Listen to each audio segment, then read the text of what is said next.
어제 한 장으로 된 빌레몬스에 대해서 말씀을 나누었는데 그중에 제게 인상에 아주 깊이 남았던 단어가 바로 갇힌이라는 단어가 인상에 깊게 남았습니다. 물론 그동안 빌레몬서를 수십 번 수백 번 제가 읽어보면서 이 빌레몬에게 갇힌 그 갇힌 중에서 난 오네시모를 용서하고 이제는 형제로 받아들여라고 당부하는 내용의 편지인 줄은 알고 있었지만 빌레몬스에서 갇힌이라는 그 단어를 이렇게 강조하고 있는 다섯 번이나 반복되어 이렇게 강조하고 있는 것은 제가 알지를 못했죠. 바울이 그랬습니다. 십자가만 자랑하겠다고 하는 그의 생각, 그 중심에서는 저는 충분히 나올 수 있는 생각이라는 느낌을 해봅니다. 십자가만 자랑하겠다는 그 사람의 중심은 갇힌 것도 문제가 되지 않는 거죠. 복음과 함께 고난을 받으라고 하는 바울의 열변은 언제나 자신의 삶이 거기에 받쳐주고 있는 거죠. 이전에 빌레몬스를 보면서 깨달은 것이 자신이 전도한 오네시모를 옹호해주며 빌레몬에게 선처를 해주어라는 형식의 그런 서신으로 이해해 왔는데 이번에 빌레몬스를 묵상하면서 갇힌이라는 새로운 화두가 제게 다가온 거죠. 바울에게 있어서 갇힌이라고 하는 상황, 분명히 그 갇힌이라고 하는 상황은 부자연스러운 상황임에는 틀림이 없지만은 우리 복음은 핍박으로 인해서 흩어짐이 도리어 복음이 널리 퍼지게 된 계기가 된 것처럼 복음이 가지는 역설은 갇힌 것도 아무런 문제가 되지 않는 거죠. 그래서 어제 저는 빌레몬에게 오네시모 이야기를 하는 것은 어쩌면 갇힌 상황 중에서 이야기하는 것이 더 효과적일 수 있었다. 그렇게 말씀드렸죠. 오늘 같은 옥중 서신인 이 빌립보스를 이제 묵상을 하면서요. 이 빌립보스 1장에는 당시에 빌립보스가 기록될 당시에 바울이 어떤 상황이었는지 또 빌립보 교회가 당면한 문제가 어떤 문제이었는지를 우리에게 그것을 알려주는 정보를 제공해주고 있는 거죠. 자, 비록 자신은 갇힌 몸이지만은 복음은 널리 퍼지기를 기대하고 있죠. 더 나아가 그리스도의 복음을 위해 자신은 죽는 것도 유익하다 이렇게 고백을 하고 있죠. 이런 표현은요. 이게 사실은 시적인 표현으로는 충분히 가능한 것입니다.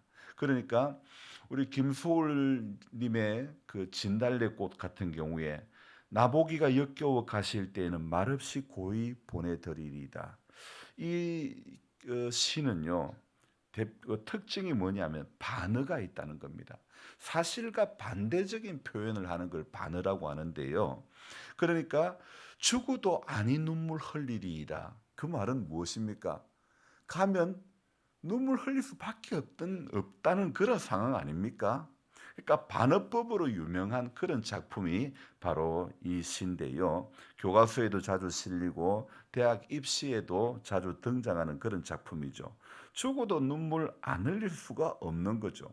말없이 고이 보내드리리다 이렇게 말은 하고 있지만은 사실은 그 시에서 시인은 보내고 싶다는 말입니까? 보내고 싶지 않다는 말입니까? 이게 말처럼 쉬운 게 아니죠. 영변의 약산의 진달래꽃 뭐 이렇게 그런 여러분 조금 기억이 나겠죠? 나죠? 근데 요즘은 또 어떻습니까? 하필이면 그 시에 등장하는 영변이 북한의 핵시설이 있는 그 영변이란 말입니다. 그래서 요즘은요. 영변 약산에는 진달래꽃이 피지 않는다. 이런 제목의 소설도 나온 거예요. 실제로 영변 핵시설 주변에는요. 그게 오염도가 매우 심해가지고 풀도 자라지 못한다는 말도 있죠. 자, 제가 왜 이 이야기를 하냐면 현실에서는 불가능한 것을 시적인 표현으로는 얼마든지 가능할 수 있는 것이고, 그 반대로 현실에서는 가능한 것도 시적인 표현으로는 불가능하게 얼마든지 이야기할 수 있는 거죠. 특히 이 암울한 역사를 보내는 가운데서 문학 작품을 통하여 직접적인 언급보다는 간접적인 언급을 하는 것이 특징인데, 바울은요, 현실에 암울함이 있어도 담담하게 시적인 표현이 아니라 현실 영역 안에서, 자신이 지금 당하고 있는 현실 영역 안에서 이렇게 아주 당당하게 말하고 있는 거죠. 이런 것이 바울의 위대함이 아닐까. 아골골짝 빈들에도 복음 들고 가오리다. 그 찬송도요, 현실에서는 누가 복음 들고 아골골짝 빈들레를 가려고 하겠습니까? 저도 도시에서 좀 잘 나가는 목회를 하고 싶었지만은 시골에서 당먼지 마셔가면서 닭똥 냄새 맡아가면서 어제도 8시까지 수박밭에 약치면서 무거운 짐을 나 홀로 지고 견디다 못해 쓰러질 때와 흡사하게 20리터 약통을 짊어지고 10번을 넘게 약 한 240리터의 약을 쳤죠. 이게 약통을 짊어지면 언제나 약 국물이 등짝에 속옷에 쏟아지고 묻기가 일쑤입니다. 그래도 예쁜 수박을 기대하며 무거운 짐을 짊어지는 거죠. 꿈은 벤츠인데 현실은 티코라고. 여러분, 그렇지만은 소망이 있으면 분명히 살아나는 것 줄로 믿습니다.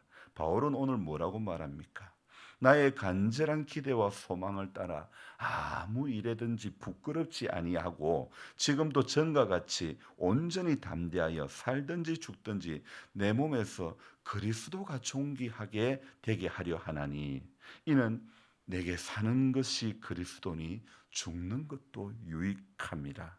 마치 이런 말씀은 모든 것을 초월한 사람, 정말 그가 말한 일체의 비결을 배운 사람이 아니라면 이런 표현을, 이 시적인 표현과 같은 이런 내용을 할 수 없지 않겠습니까? 저는 이런 바울에게서 깊은 내공을 배우게 됩니다.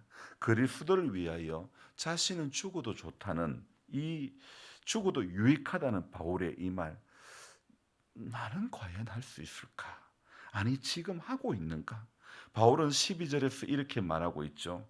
형제들아, 내가 당한 일이 도리어 복음 전파의 진전이 될 줄을 너희가 알기를 원하노라.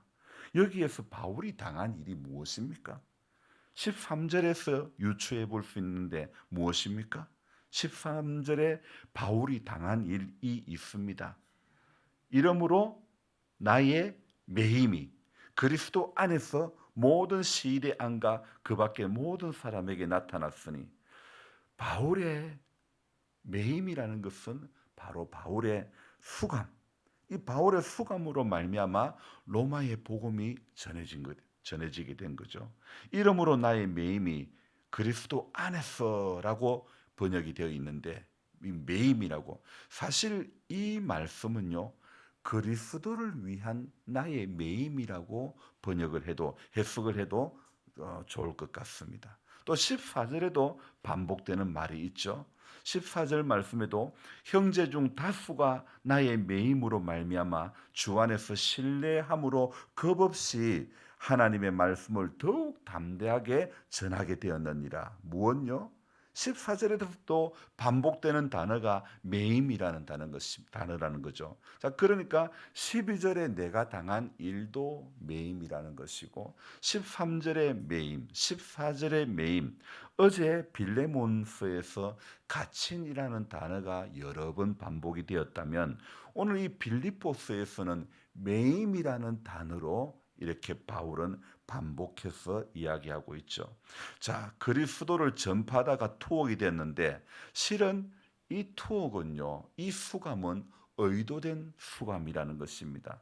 바울은 당시 법정 중에 최고의 법적인 황제의 법정에서 그리스도를 입증하기를 원하는 것입니다. 그렇게 되면 복음을 전파하는 것이 더 효과적으로 전할 수 있기 때문에 자신의 갇힌 것도 자신의 매인 것도 불사하는 것입니다.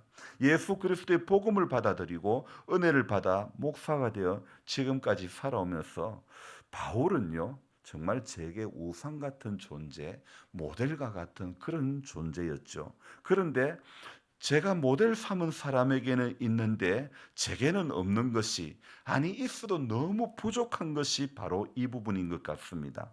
바울은 갇힘도 바울은 매임도 자처하며 그리스도의 복음 앞에 서길 머뭇거리지 않았죠.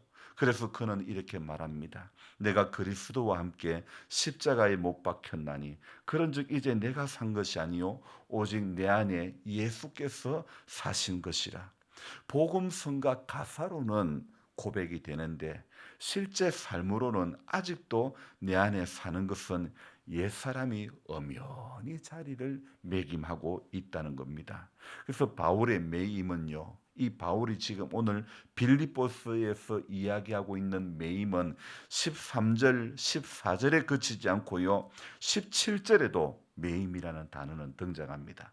그들은 나의 매임에 괴로움을 더하게 할 줄로 생각하여 순수하지 못하게 다툼으로 그리스도를 전파하니라. 그렇게 하느니라 되어 있죠.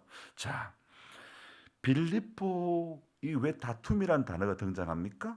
빌립보 교회에 역시 고린도 교회하고 비슷하게 빌립보 교회 안에도 생성된 파벌이 있습니다.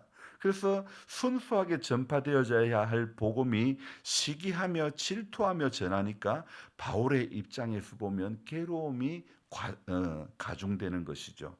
하지만 바울은 20절에 제가 조금 전에 읽어드린 말씀처럼 나의 간절한 기대와 소망을 따라 아무 일에든지 부끄러워하지 아니하고 온전히 담대하여 살든지 죽든지 내 몸에서 그리스도가 존귀하게 되게 하려 하나니.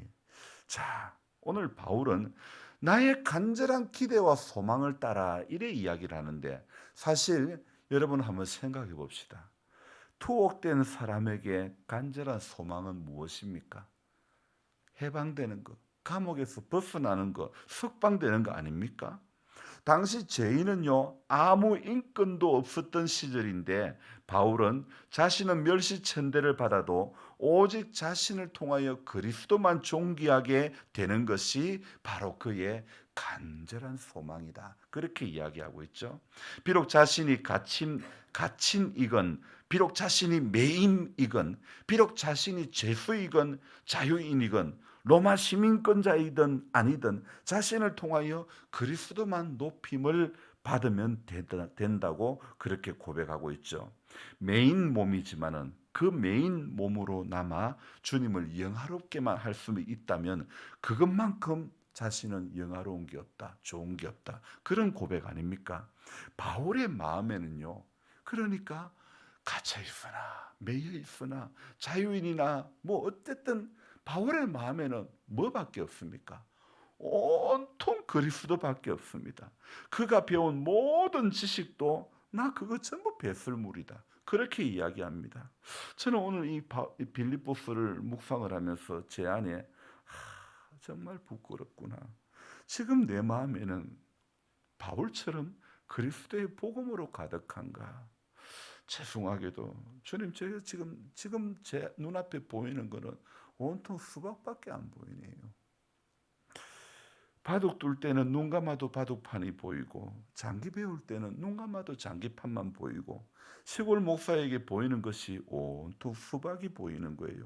지나가다가도 운전해서 가다 보면 여기 수박밭이 있으면 여기도 수박 심었네, 저기 수박밭이 있으면 저기도 수박 심었네, 이렇게 이것만 보이는 거예요. 제가 수박을 보는 것은 결국은 어쩌면 돈이 아닐까요? 물론 그 돈을 아무리 선한 일을 한다고 할지라도 아무리 생각해도 예수는 제게 영순이이어야 하는데 아무리 생각해봐도 차순이인 것 같아 죄송합니다.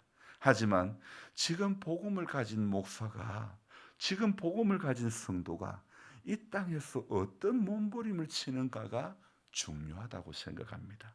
비록 우리가 현실은 주님이 차순이이다 할지라도, 그러나 복음을 가진 저와 여러분들이 어떤 몸부림을 치는가가, 그것이 중요한 문제가 아니겠습니까? 83세의 고령자들이 세 분이나 같이 일을 했는데, 저는 이 고령이신 세 분의 마을 할머니들과 일을 하면서 진정한 복음이 무엇인가를 다시 한번 깨닫습니다. 그래서 오늘 새벽에 제게 이런 마음이 들었습니다. 왜 진작 이런 분들과 일을 같이 못 해봤을까? 같이 땀 흘려 보며 돈에 따라 움직이는 사람들의 마음과 제 마음을 보면서 인생살이의 또 다른 애환을 느끼게 되는 겁니다. 그래서 감사한 거죠. 지금 우리 신앙 안에는 예수도 있지만 우리도 있고 우리가 원하는 것도 있지 않습니까? 오직 주님이어야 하는데 저는 오직 수박인 것 같아 죄송하기도 하고, 자신이 죽어야 가능한 말이 바로 내게 사는 것이 그리스도니 죽는 것도 유익함이라, 이런 말 아닐까요? 여러분, 십자가 없는 영광이 없듯이 죽음 없는 부활 또한 없는 것입니다. 여러분, 진정한 소망은요, 보이는 소망이 진정한 소망이 아니라는 사실입니다.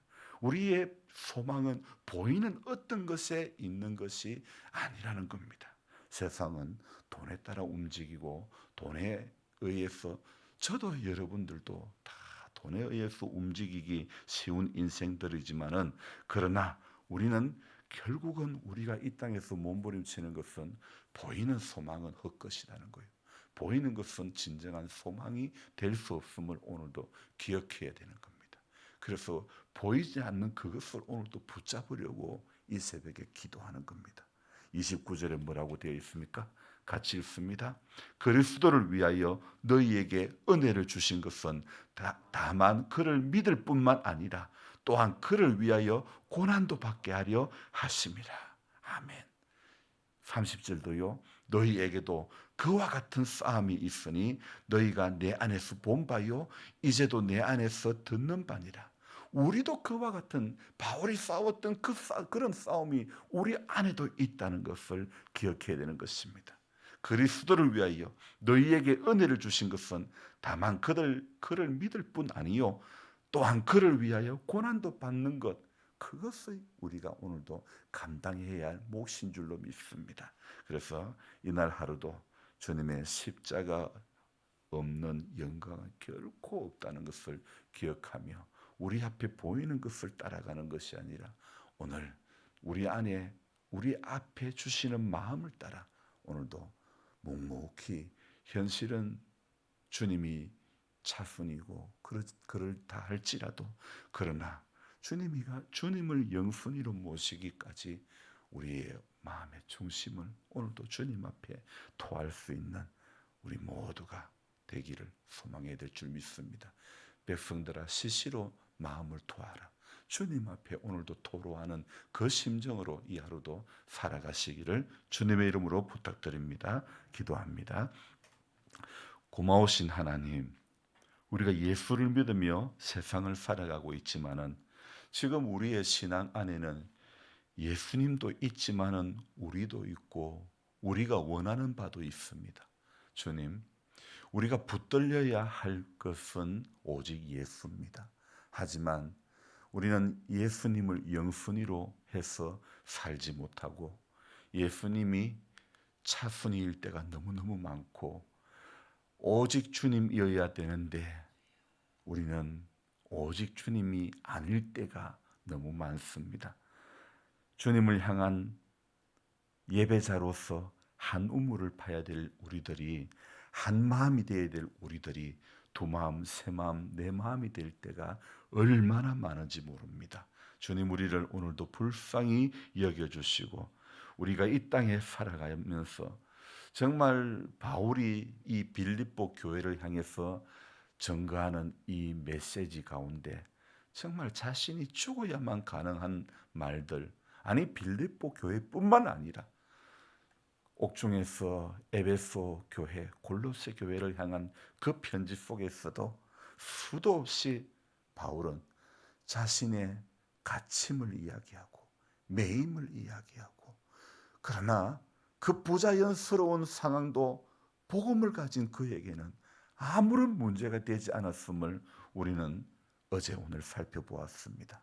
우리 이 땅에 살아가면서 주님 앞에 고백하는 대로 살지 못함이 많이 있지만은 하나님의 교회를 섬기는 목사의 눈에도 주님이 영순위가 되지 못하고 심어놓은 작물에 온갖 마음이 들어지는 이 상황을 보면서 다시 한번 또 깨닫고, 돈에 따라 움직이는 여든이 넘는 노인분들의 그 마음을 보면서 그 마음과 내 마음이 비교가 되면서 주님, 우리 복음을 가진 인생은 어떻게 살아야 하는지를 다시 한번 깨닫게 해주시니 감사합니다. 언제나 주님이 깨닫게 해주시는 대로 순종자라는 우리 모두가 될 수 있도록 이 땅에서 오늘도 몸부림치며, 복음을 가진 자가 몸부림쳐야 할 방향이 결코 주님, 세상에 똑같은 생각, 똑같은 방향이 되지 않기를 원합니다. 복음 때문에 그리스도를 위하여 능욕받는 것을 아무렇지도 않게 여기며 갇힘도 매임도 감사함으로 받아들이며 사는 것이 그리스도니 나는 죽는 것도 유익하다고 고백할 수 있는 그 바울의 고백이 오늘 우리도 또한 그러한 고백의 삶이 될 수 있도록 도와주시기를 간절히 바랍니다. 오늘 하루도 우리 연로하신 성도님들 하루의 건강을 지켜주옵소서. 너무나 많이 노쇠해졌습니다. 너무나 많이 힘듭니다. 하나님께서 오늘도 삶의 자리 가운데서 이길 힘을 맛볼 수 있도록 도와주시옵소서. 말에 일을 하러 다니시는 어르신들을 축복해 주시고, 교회밭에 일할 때마다 주의 사랑이 경험되어질 수 있도록 도와주시고, 하나님께서 그들의 인생의 남은 시간 가운데 그들의 마음밭에 복음의 문이 열려지게 해 주시옵소서. 감사드리며 예수님의 이름으로 기도드립니다. 아멘. 간절한 마음으로 주여 부르고 기도합니다. 주여, 주여, 주여. 하나님 아버지, 하루를 살게 하시옵소서.